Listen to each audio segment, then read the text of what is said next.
Hey everybody, Ryan McCaffrey back with you looking at some more of Wild West Online. Pre-alpha gameplay, this is a dev build of the game. The developers came by the IGN office to show off the game. So that is why there is no one in the game world. Do not think, hey, my goodness, this game looks super boring. It's because there's no one here to populate it yet. Here we're looking at the newspaper of the game, which they said they want to use, and we're going to look at the town as well. The newspaper mounted up on that board, it's going to have sort of game lore in it and in-game events in it, and if they said potentially if you earn enough kind of notoriety, you might be featured in there as either, maybe a wanted poster or something else. So as we walk around, spawning stuff in and out here with the dev commands, he's going to walk over to the clothing store and show off some of the stuff that you can purchase in the clothing store. But as I started to talk about in the first video, if you missed that, that was about your reputation and just sort of an intro overview to the game. Here you can see that some of the early outfits. That you got a sheriff's badge on there, just impersonating a sheriff. So this led me is when the developer, whose name by the way is Stefan Bugaj, was giving me the demo here from the Wild West Online team. I asked him, well, can you become a sheriff? And he sort of wasn't quite sure yet. So you can definitely become a man of the law, but they're not yet sure if you'll be able to become an actual sheriff or just a deputy, because of course, you can only really have one sheriff per town, and if you have a bunch of players that want to be sheriffs, that creates a potential problem for trying to give everybody what they want. But there's a quick look at the clothing store.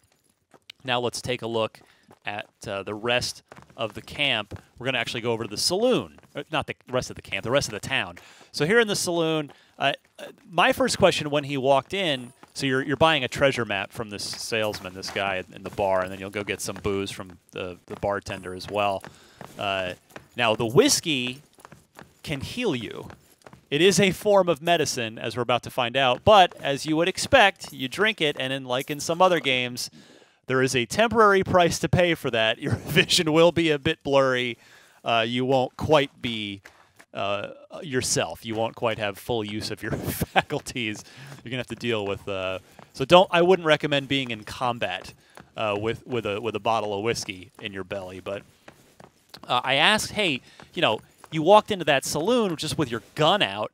Will you be able to holster your weapon? And and they did say yes, you will be able to holster your gun. And NPCs may react to that in one fashion or another. So we'll continue walking around the town a little bit here. He's just showing prone moves and it's just messing around with some of the dev commands. Just trying to get that booze out of the system so we can move on with the rest of the demo. But I was talking more with Stefan, and he says, I was kind of, what are the design goals with this game? And he gave me a quote. He said he wants Red Dead. Wow, that's Wild West Online to be, quote, a place for people to role play in the towns, prospect for gold, build a homestead. That they're trying to find that balance between the PvP players and the role playing / PvE type of stuff, such as resource gathering, exploration, building, etc. So there's a lot of good ideas in this game, and we're going to see some more of them in the subsequent couple of videos that we have, subsequent gameplay clips. But yeah, so we're definitely going to be keeping an eye on this game. So be sure to come right back. Check out the first video if you missed that, as well as we got 2 more for you here coming up. So for much more on Wild West Online, keep it tuned right here to IGN.